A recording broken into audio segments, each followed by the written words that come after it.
Hamıya salam. Qabaqdan Aşura günü gəlir.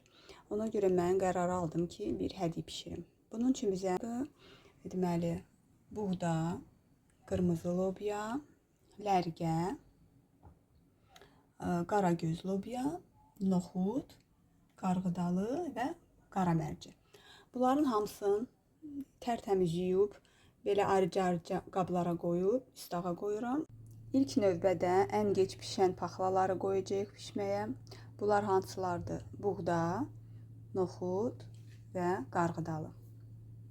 Qarğıdalı, buğda və noxud. Bunların suyunu təzədən dəyişdim.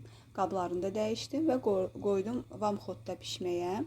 Bunlar pişdikdən sonra bunların suyunu atmayacağım. Çünki onlar hədiyin mətini yaradırlar.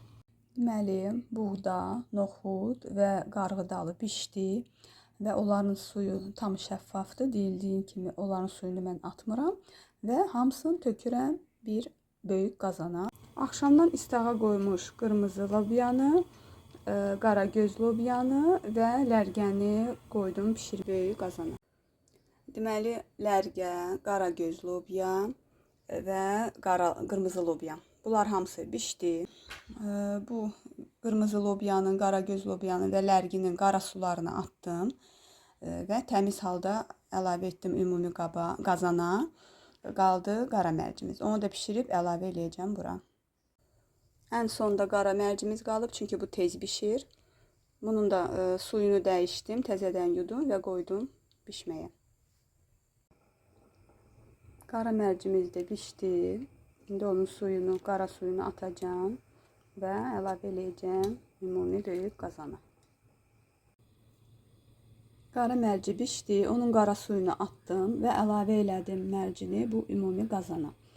Ondan sonra üzünə çıxana qədər su əlavə elədim və qoydum bişməyə. Hələ ki qaynara düşəcək, yəni qaynamağa başlayacaq. Ondan sonra 45 dəqiqə bişirəcəm və üzərinə bir xörək qaşığı duz əlavə edəcəm.